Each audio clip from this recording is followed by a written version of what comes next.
بسم الله الرحمن الرحيم. كل سنه وانتم طيبين بمناسبه عيد الاضحى المبارك، وكل ثوره وانتم طيبين بمناسبه كتابه الدستور اللي بيتعمل اليومين دول.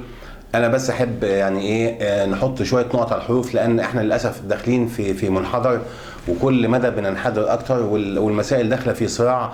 والصراع ده اذا كان دلوقتي صراع كلام، لكن بعد كده ممكن يبقى صراع دموي، يعني يبقى بالايادي، بعد كده يبقى صراع دموي. فاحنا داخلين في معترك شيء خطر. انا عايز انبه له. اولا، لما يجي يقول لك ان في الحريه والعداله، ده احنا عايزين نعمل مليونيه لتطبيق الشريعه الاسلاميه. طب ما انتوا ماسكين الحكم.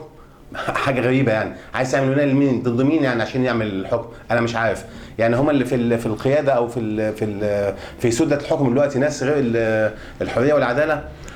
يعني من العجائب. الحاجه الثانيه، الفخ الكبير اللي واقع فيه كل المصريين دلوقتي، ان هو يقول لك الاحزاب دي احزاب، يا اما احزاب اسلاميه او احزاب مدنيه. مش هقول لك ليبراليه وعلمانيه وما الى ذلك. احزاب اسلاميه او احزاب مدنيه. باي اماره نقول ان الاحزاب الثانيه دي مش مسلمين؟ يعني معنى ذلك ان الاحزاب الاسلاميه الباقيين كلهم بقيه الشعب مش مسلمين؟ انا حزب اسلامي يبقى الباقي كله مش مسلم؟ لا.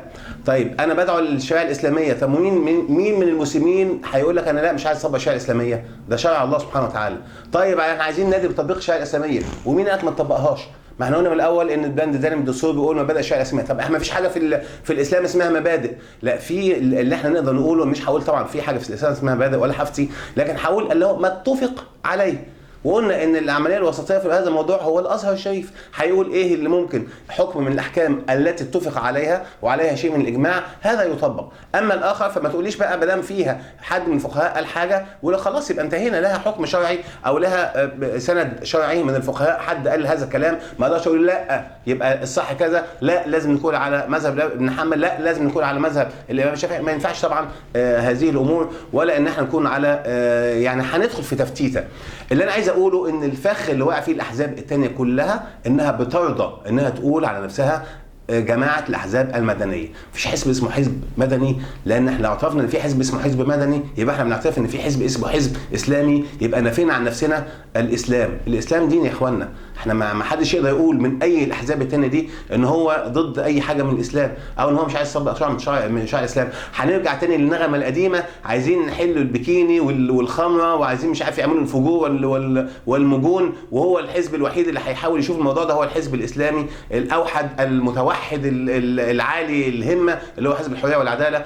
الفخ ده يعني الكلام ده صدى وفقط قيمته. وانا عايز انبه فقط ان الاحزاب دي اتجاهات سياسيه وليست اتجاهات دينيه. كلنا مسلمين. انا عايز اقول انا اشتراكي ماشي، انا راسمالي ماشي، انا خليط بين الاثنين، انا مش عارف ايا كان الاسماء اللي ممكن نقولها، دي اتجاهات سياسيه وليست اتجاهات ممكن اقول انها دينيه تفصل الحزب بتاع الحريه والعداله او حزب النور او اي حزب من الاحزاب اللي هي السياسيه التي تتمسح بالاسلام، وتفصلها وتقول ان هو ده حزب يعني هو ده الاسلام او هو ده اللي هيطبق الاسلام. الاسلام يا جماعه دين للجميع، لجميع كل من يقول انا مسلم. ماشي، ده اللي انا عايز اقوله. الاسلام مش ان انا اجيب واحده عندها 14 سنه واخطفها واقول ان هو ده الرسول صلى الله عليه وسلم اتزوج السيده عائشه وعندها 14 سنه. الاسلام ما يقولش الكلام ده خالص. مش هدخل في تفاصيل. المهم ان انا عايز اقول ان الاحزاب اللي على الساحه كلها احزاب سياسيه، كل واحد يقول لي اجندته ايه السياسيه وليست الاسلاميه. الاسلام ده فوق دماغنا كلنا، ولا يستفتى شخص في ان هو نقول له نطبق شرع ربنا ولا ما نطبقش. ده في حد ذاته والله والعياذ بالله انا اعتبر ان هذا كفر، وربنا يغفر لي اذا كان الكلام ده مش مظبوط. ده نقول له رايك ايه نطبق شرع ربنا ولا لا؟ ازاي يعني؟ تيجي ازاي يعني؟ الكل عايز يقول طبق شرع ربنا، بس الكيفيه ازاي او توقيت ازاي ده قانون وهيتحط، وليست هناك فخ اللي احنا بنقع فيه ان حزب اسلامي يبقى الباقيين كلهم ولاد كلب كفره يعني. شكرا.